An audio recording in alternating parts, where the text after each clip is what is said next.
afternoon, outliers. I was thinking about that. I was walking around my neighborhood today and I'm like, why am I not addressing our team in the manner that they need to be addressed as? Good afternoon, outliers. How are you? Welcome to the Outlier Trading Room. We got some news. Oh my gosh, Rabbi. I don't know if you've seen the Discord. Victor, bruh, it's blowing up at the moment. Hang on. I have what I like to call a member highlight because Goron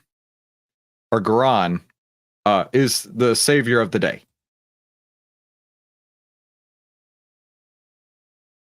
So I got a direct message inside of, I don't know why. Yeah. I got a direct message inside of the Discord and it said, hey, I want to ask about this. Is she really part of your team, or is this offer real or a fraud? If you ever want to know who's on our team, go over here to the About Us section and you'll see all of our faces here. This is Mark and Mahesh, and you can see their handles, Mark and Mahesh. They're the two founders of Outlier. You'll see myself, and you'll see Ferdinand, one of our other silent partners. And then you'll see Simon, who does so much work for us, and April. And yes, April is real.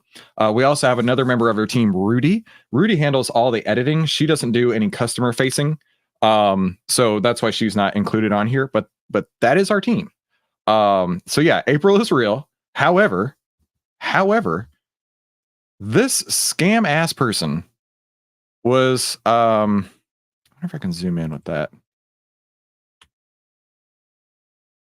Was basically trying to make some sort of offer to trade this person's account for free, talking about average weekly return of $8,000 to $10,000. If you ever see anything like that, ever, 100% it's a scam, without a doubt. And I'm so freaking irritated that this person took April's username and added a period to it. Hang on. They added a period to it and decided, you know what? I'm going to see how many people I can scam as April. So screw that guy. I don't know how to bounce him out of the server. Simon is our resident Discord wizard, and he's off at the moment. So as soon as he gets back, Simon's booting them right out. So like I say, anytime you see anything that looks like a scam, it's probably a scam. So Goran, thank you so much for doing that. Brian says, great and you. But how do you really feel? Screw that guy, Brian. That's how I feel. Oh, I don't. When it comes to scams, don't play with me. But happy Leap Day. Happy Leap Day, everybody. Quick side tangent story. My younger brother-in-law, he is 10 years younger than me. And today is his wedding anniversary. And they got married right before COVID. They were on their honeymoon when the shit hit the fan with COVID, right? And I was talking to my two sons. I have two boys. One's 8, one's 11. And I'm like, yeah, today's their wedding anniversary. And they're like, what? What do you mean? And I'm like, well, it's their very first wedding anniversary because today's a leap year.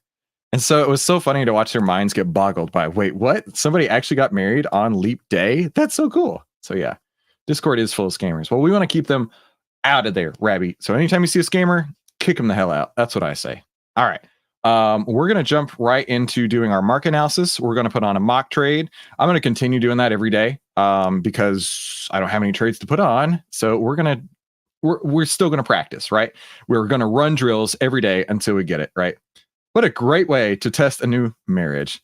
You know what tested that marriage even more, Brian, was when they were on their honeymoon. She was pregnant and they didn't realize it. So that was fun because apparently she had a lot of morning sickness while she was out on the cruise. So it is what it is. Let's jump into our market analysis. Welcome to the Outlier Trading Room. This is how to trade in only 10 minutes a day and exactly how to take the guesswork out of trading. Now, I am a partner with Outlier, and this is my style of trading using Outlier. And it always starts with the market. Hey, watch channel DE. Glad you made it.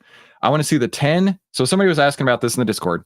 This is the 10-day exponential moving average, the 20-day exponential moving average, and the 50-day exponential moving average. I want to see the 10 over the 20 with price, just the price being over the 50. Let me show you what I mean. So if we go to the SPY, we have the 10, which is my blue line. That's over the 20, which is the black line, which is over the red line, which is the 50, right? We've been going sideways since this big NVIDIA push, right? Nothing's happening. In fact, I'm actually curious.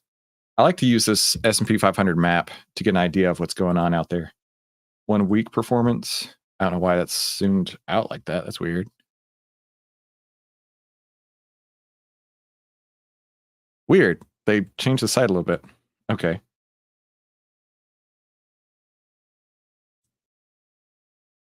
Reset. Okay.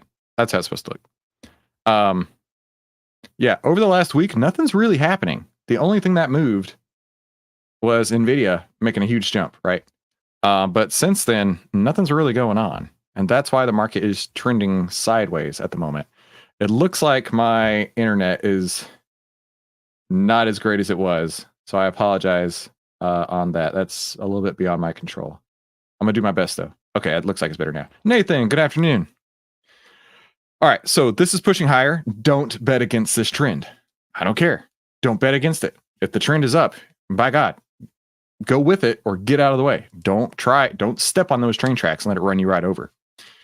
All right, so that's trending higher. Next is the MMFI. This is market breadth. Market breadth meaning how many stocks inside the S&P 500 are above their own 50-day moving average. This is a low bar. How many stocks in the S&P 500 are trending higher or trending lower? As you can see, that has been decreasing and decreasing by the day. Now, we may have hit a bottom here. We may have, and this may start to come back around. I don't know. But at the moment, this is still bearish. While that's bearish and that's bullish, I don't have a, what is that word? It's not conflagration. Not congregation. Confluence. I don't have a confluence of signals between the two. So I'm not going to be taking any trades because my market risk is elevated right now. And I call that a weak trend. When the breadth is moving down, while the price is moving up, that's a weak trend. So I'm not actually going to put on any trades, but I am going to go through drills every single day, just like a coach would. Now, yesterday we put on a mock trade in Toll. Let's go to Toll. Look at that. We're even going to paper trade some of these, right? Here's Toll. Wow, look at that. We put on, look at that. That's doing great. 112.19 was our paper trade that we put on yesterday. It's up 2% right now, 2.41. If it closes above the 1 ATR here, I'll look to roll up the trade. But in the meantime, let's go through these, right? It's not hitting the 10 EMA. It's not hitting half ATR from entry. If it were to go down, let's reevaluate that real quick. It was 3.0 yesterday, so half ATR is 112.19 minus 1.15, 110.69. Right, that would be the planned exit point if I were taking this. Now, because this is going up, I'm not looking to close or anything like that. Now, what I can do is, because we know tomorrow it'll be another candle, and we know the low from today. So I can actually move this up. So tomorrow we'll know where to get out. So 112.88. And we're going to call this yesterday's close. Or yesterday's low. Now tomorrow, if it closes below that point, I get out.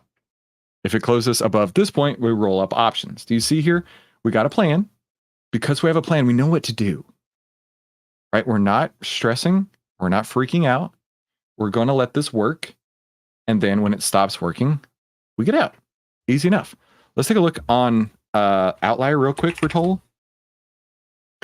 Let's see if it has an exit point on the shading. Now, I always look to close a trade or manage my positions before putting on something new. So always start there.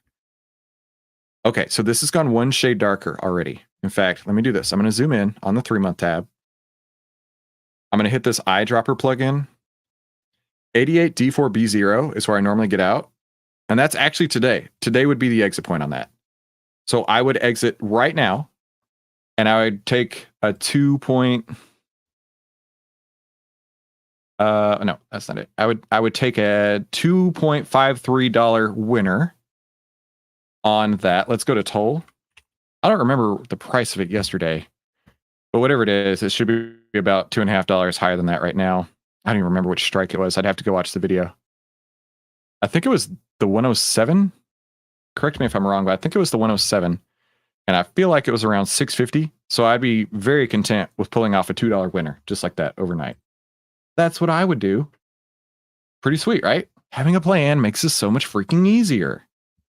So total would be off the board at this point. Nice, easy winner. Now let's go to the outlier signals for today. That's the next step. Right, grabbing the outlier data. Can you get my hash to set an exit point at the green color you use? No. So of course they have their own exit algorithm. And like I say, this is how I trade using Outlier. I mean, that trade could go on for 3 more months inside of Outlier's algorithm. But for me, as you know, I have my own set of rules that I trade around Outlier with. So for somebody else, they could keep it on for ages. But for me, I took it off. We don't want Mahesh to build the software around how I trade. We want it to be their brainchild. And then I just work around their brainchild. Okay. That's how I think about it. And that's why I always say, this is my style of trading with Outlier. So we have 19 signals today. I drop those into a spreadsheet, and I then drop them into TrendSpider right here. So these are the 19. Now, this is a quick scanner that I'm going to run, and it's going to make sure that it's the price in the direction of the trend. I know I need to update this slide. Give me just a couple days to deal with it. And then these are the ones that pop out: AIG, AZO, CAH, CHE, CPRT, FP or FRPT, and SSD. Brian, you'll appreciate this. I found a new indicator from, I wonder. No, I found a new indicator from Outlier called order block proximity.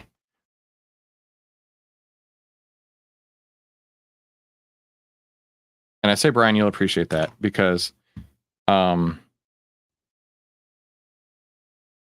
this is a really handy little tool down here. And this order block proximity, let me find one that has one with order blocks on it. When it moves away from the order blocks, it stretches away on this little chart down here. And when it closes in on order blocks, it goes into this area, as you can see, perfect example.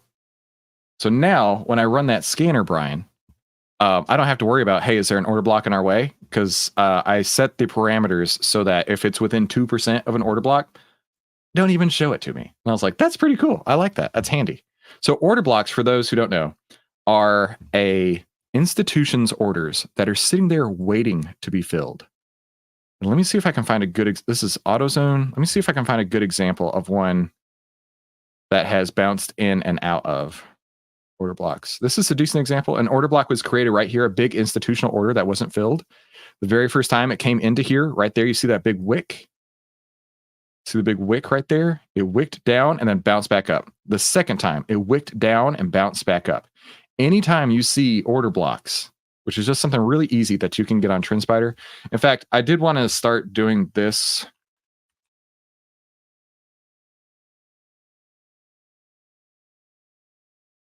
So, because I know you guys are interested in that too.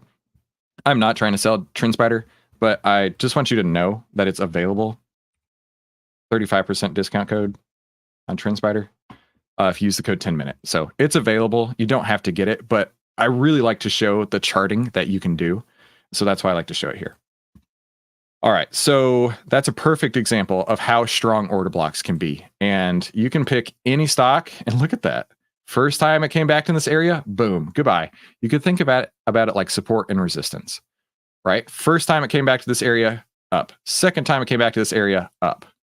It's really cool. So for example, something like this where it's going up, I would be very wary of a trade that's pushing into an order block going higher. Just like I'd be wary about pushing into an order block going lower. Look at these cup and handles. It's pretty cool. All right, I needed to catch up on the comments real quick. Hang on. We also have a separate ULE exit. That's what the trading room's for, my friend. I said this before, but I think instead of doing that, they should have a hover over the green or red to see the hex code, just like if you have the extension. Look, I think that's a great idea too. It would save me some time and it would be really handy. You know, not necessarily the hex code, but some sort of math, right? Some sort of number, right? So I can say this is green number 7, right? This is, I'm just going to pick one. This is like the 7th shade of green or the 8th shade of red, something like that. Red number 5, red number 6. That would be cool. In fact, I'm going to draft an email to Mahesh on my other screen real quick. Because I could use that. Talk amongst yourselves. Just a moment. Mark, one of the co-founders, he watches this. And so Mark is probably going to see this.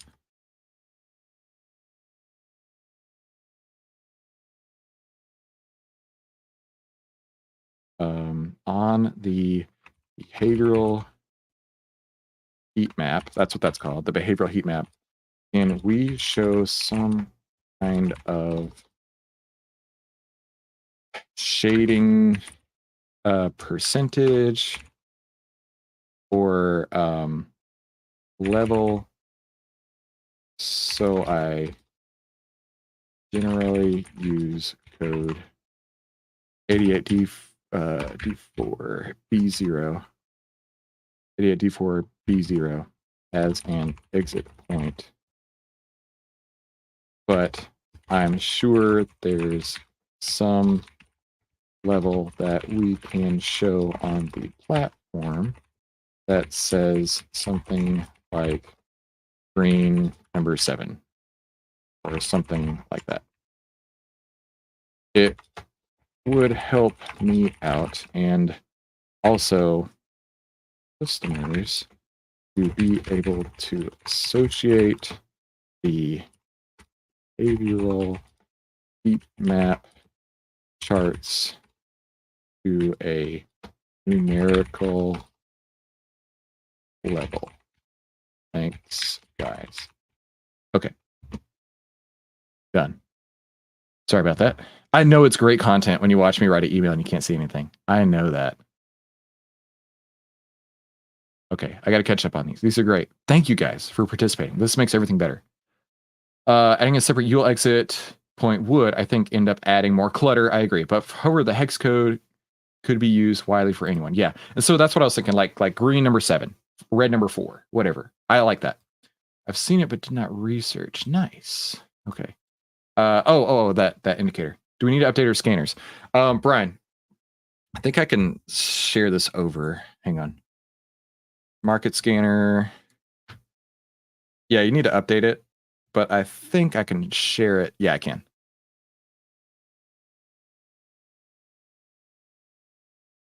Okay, who can access it? Okay, so when I share you this link, it'll have your own read-only copy. So if I copy this, here, I'm gonna paste it in the chat. You guys can keep it. I'll also put it in the Discord real quick. The how to trade section. I think I can. I don't think no, Simon posted that message. So let me go down here.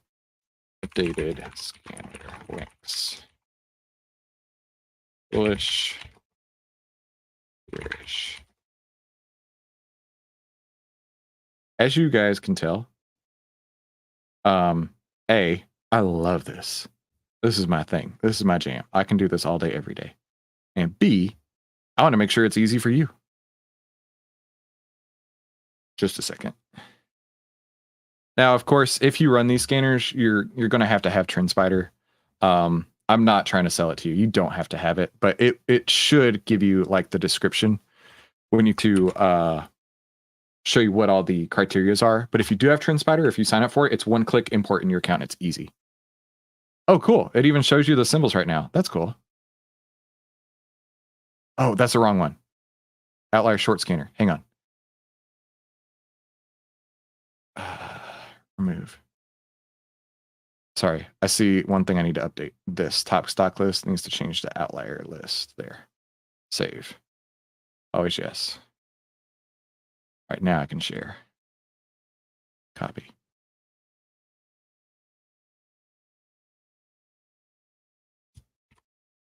Boom, done. Got it. Okay, so you guys have that now. IGOG. They did not offer possibility to enter a code during checkout. Tried yesterday. Oh, weird. Email their customer support. They're really, really good. They're good guys. I know them personally. So you should be able to get that. And if you don't see a spot for checkout, maybe ask them where that would be. That would be much easier as well. Having red 123 or green 123 would indicate, yeah, exactly.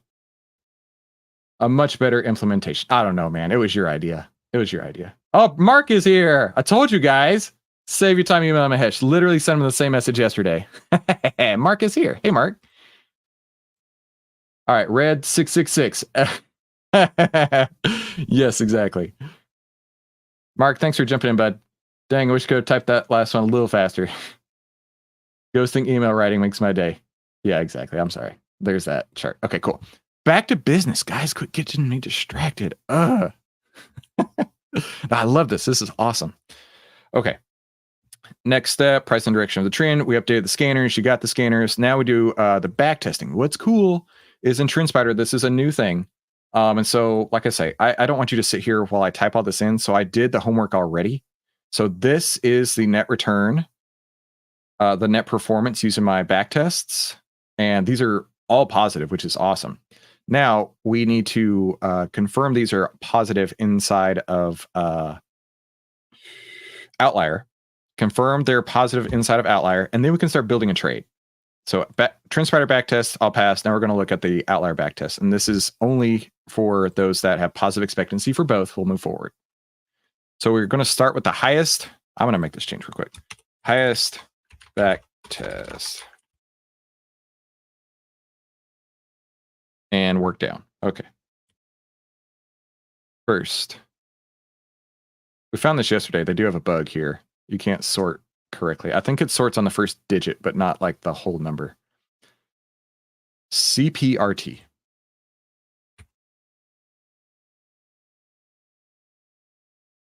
$167.52%. That's pretty cool. All right. Now the color coding here, I'm just curious what it is at the moment. 9F. So that's one shade below 88D4B0. All right. So that's cool. When it moves up into 88D4B0, just like we did with Toll, that would be an exit point for me. All right, I'm going to close a couple things. Let's go to CPRT inside of Trends.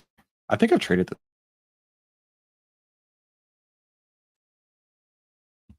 15 days. I like 21 days, but 15 days works. I want 250 plus open interest, less than 50 cent bid-ask spread, less than 20% extrinsic value, and it's usually around 80 delta. Oh, yeah, they're liquid. Look at that. Thousands being traded. So between these two, this is 20 cents wide. This is 15 cents wide. This has 24 cents of extrinsic value. This has 61 cents on $1.20. That's about 50%. 24 cents under $3. That's less than 10%. In fact, let's do the math. 23 cents on 350. So 23 divided by 350. That's 6% extrinsic value. That one looks great. 86 delta. Who would have thought? So I would purchase this right now. Now, I did forget yesterday. I have built a position sizing tool for you because you don't want to just, go balls deep into every single trade. If you want this, it's in the Discord, the How to Trade channel, and it's called Outlier Scanner. Okay. Now, it does show the relative strength. Don't worry about that. As we found, that's not so important on these. What is important, though, is getting your option size and your share size correct. So update your account balance, update the percent risk per trade.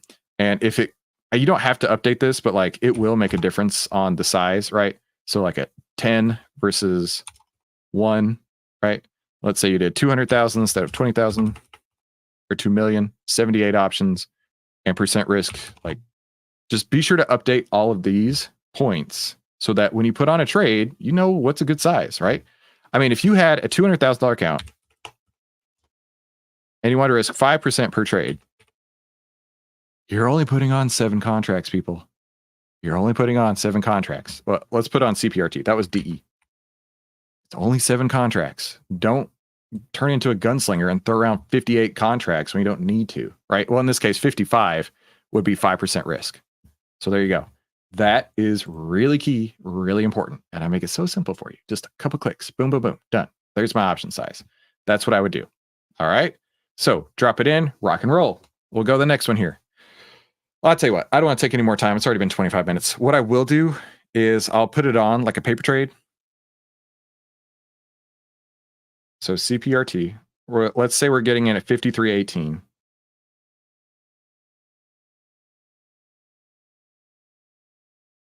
I would call this opening.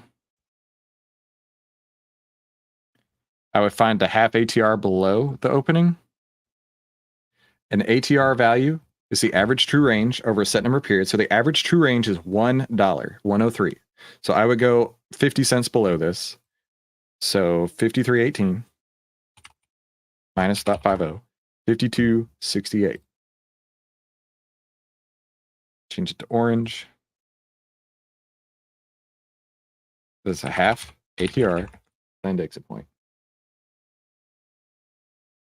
And as you can see, that's not too much. It's actually slightly higher than yesterday's or what will be yesterday's close tomorrow, right?